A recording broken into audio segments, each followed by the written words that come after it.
दोस्तों, क्या आप जानते हैं कि सांप रोमांस कैसे करते हैं? इसके लिए वो एक दूसरे को अट्रैक्ट कैसे करते हैं और ये ऐसा किसी एक खास सीजन में ही क्यों करते हैं?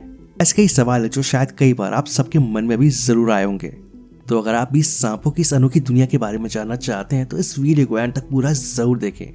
दोस्तों, सांपों को लेकर भारत और दुनिया में कहानियां ज्यादा होती हैं और इस वजह से लोग सांपों के बारे में बहुत ही कम जानते हैं और इनकी प्रेम कहानियों से भी कई मिथ जुड़े हुए हैं।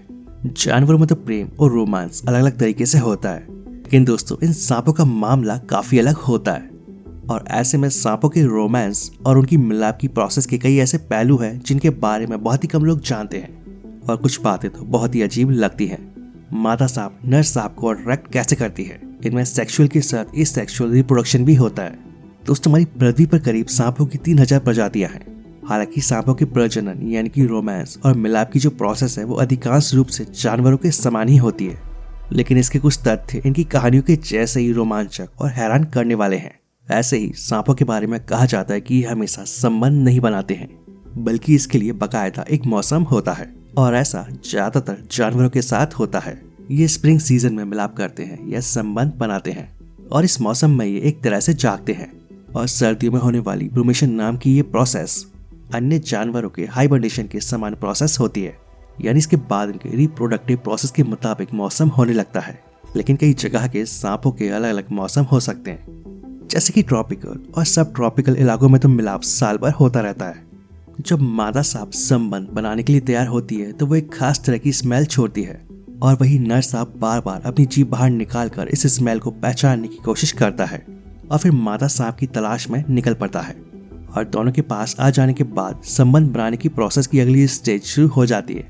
वैसे ये बात बहुत ही कम लोग जानते हैं कि छिपकली के जैसे ही सांपों के भी 2 लिंग होते हैं और इन्हें हेमी पेनिस कहा जाता है और इन दोनों में से किसी का भी इस्तेमाल संबंध बनाने में किया जा सकता है। लेफ्ट और राइट हेमी पेनिस दोनों ही एक एक टेस्टिकल से जुड़े होते हैं और लिंग में छोटे कांटे या हुक की जैसी आकृति होती है और जो उन्हें लंबे समय तक इंटरकोर्स करने में मदद करता है। दोस्तों, सांपों की प्रजाति में मादा से संबंध बनाने से पहले नर एक दूसरे से आपस में जद्दोजहद भी करते हैं और कुछ प्रजातियों में तो ये एक दूसरे से अच्छे खासे लड़ते को दिखाई देते हैं, लेकिन इस दौरान वो एक दूसरे को काटते नहीं है या एक दूसरे पर जहर नहीं फेंकते हैं। और ये कोई नियम नहीं है कि एक मादा एक समय एक ही नर या मादा के साथ मिलाप करे। इनके साथ 2 या ज्यादा सांप भी देखने को मिलते हैं। संबंध बनाने की प्रक्रिया का अहम हिस्सा होता है मादा का गोलाकार अवस्था में बैठना, जिसे मैटिंग बॉल या ब्रीडिंग बॉल भी कहते हैं। और ये एक तरह का नाच लगता है, लेकिन ऐसा होता नहीं है। इस तरह की बॉल जब ज्यादा बनती है तब बहुत से सांप मिलाप की इस प्रोसेस में शामिल हो सकते हैं। नर और मादा इन दोनों के प्रजनन अंग या प्राइवेट पार्ट क्लोआका में मिलते हैं, जो पूंछ के नीचे एक छेद होता है और इसमें नर सांप का स्पर्म उसके लिंग के जरिए मादा के प्रजनन अंग में प्रवेश करता है। और दोस्तों, नर सांप के 2 लिंग होने का मतलब ये बिल्कुल नहीं है कि वो एक्टिव नहीं होता है या वो खराब रहता है, बल्कि पहली मादा के साथ संबंध बनाने के बाद अगर जल्दी कोई दूसरी मादा संबंध बनाने के लिए मिल जाए तब उसका ये दूसरा लिंग काम आता है। तो दोस्तों, अब आपको काफी अच्छे से क्लियर हो गया होगा कि सांप रोमांस कैसे करते हैं। आशा करते हैं आप सभी को सांपों से जुड़ी ये जानकारी पसंद आई होगी। वीडियो अच्छा लगे तो वीडियो को लाइक और शेयर जरूर करें और ऐसी इन्फॉर्मेटिव वीडियो देखने के लिए इस चैनल को सब्सक्राइब कर लें।